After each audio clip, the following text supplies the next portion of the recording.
Somos Héctor Sandoval Carmona y Brenda Aranza López Mora, y hoy traemos a su atención las características de la escuela lancasteriana y el enfoque de Joseph Lancaster. La escuela lancasteriana es un método educativo. Este debe su nombre a su creador, un maestro británico que recogió el sistema anteriormente inventado por Andrew Bell y lo reformó ligeramente para adaptarlo a su filosofía educativa. Las primeras experiencias se realizaron en Inglaterra, pero su influencia llegó pronto a América y a nuestro país, México. En el continente americano tuvo bastante éxito en muchos países, desde Canadá hasta Argentina, y con esta manera de educar no solo se necesitaba un número reducido de maestros para atender a centenares de niños. Esta era la principal característica y el principal atractivo de este modelo. El origen del método lancasteriano. La educación existente en la Inglaterra del siglo XVIII era tremendamente clasista, con una gran diferencia entre los que podían permitirse acudir a los centros privados o contratar tutores particulares y los menos favorecidos. La creciente industrialización que enfatizaba entre diferencias de clase no hacía más que profundizar el tema. La clase alta tradicional y la clase media accedían a una enseñanza de calidad, pero los hijos de las clases populares no podían siquiera recibir una educación primaria en condiciones. Para paliar tales carencias, una serie de filósofos, pedagogos o simplemente maestros comenzaron a proponer alternativas. Entre ellos se encontraban Joseph Lancaster y Andrew Bell.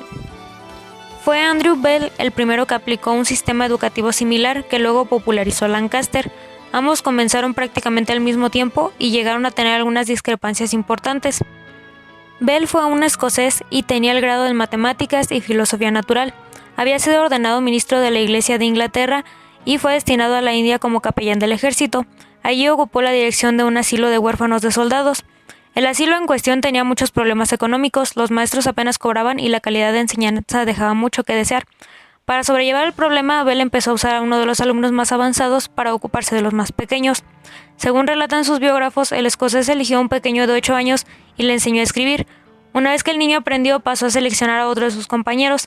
A partir de ese primer éxito, Bell extendió la idea, eligiendo a otros niños y bautizó el sistema como instrucción mutua. Una vez que regresó a Inglaterra, publicó un artículo relatando su experiencia y tras algunos años su método comenzó a usarse en algunas escuelas del país. Por otra parte, Joseph Lancaster, que impartía clases en una escuela de Londres, fue quien realmente popularizó el sistema. Gracias a su método, un solo profesor podía encargarse hasta de 1000 alumnos. El británico nombró a su método como sistema monitorial, ya que los alumnos más avanzados se ocupaban del resto, que recibía la denominación de monitores. Lo que no estaba claro es si Lancaster conocía el trabajo de Bell o simplemente lo modificó, o si por el contrario lo creó desde el principio. Lo que sí se sabe es que la experiencia en la India ocurrió primero y que ambos se conocían. En cualquier caso, fue Lancaster quien lo expandió por América hasta el punto en que el método se conoce como la escuela lancasteriana. Es así que esta metodología creada por Lancaster cambia empezando por la tradicional relación entre el maestro y el alumno, y con este sistema el propio alumno puede pasar a enseñar a otros niños, sin tener que dejar de estudiar. Los expertos apuntan que la filosofía que estaba detrás de este sistema era la utilitarista. Según señalan, eso fue lo que hizo que tuviera tanto éxito en Latinoamérica.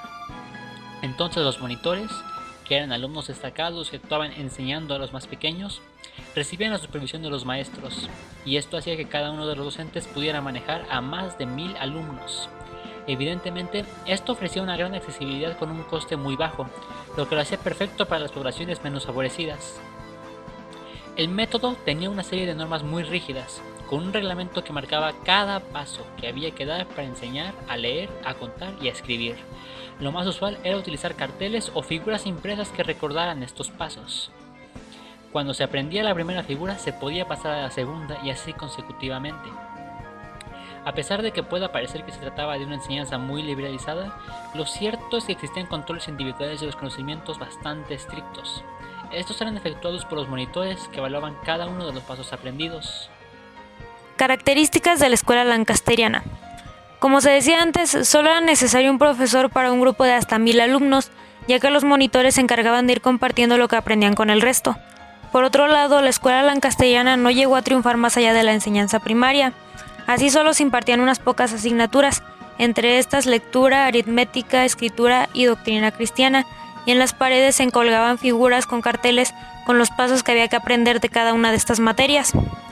Otra característica es que la división dentro de la escuela era de grupos de 10 niños, a los que acompañaban su monitor correspondiente, siguiendo un horario establecido.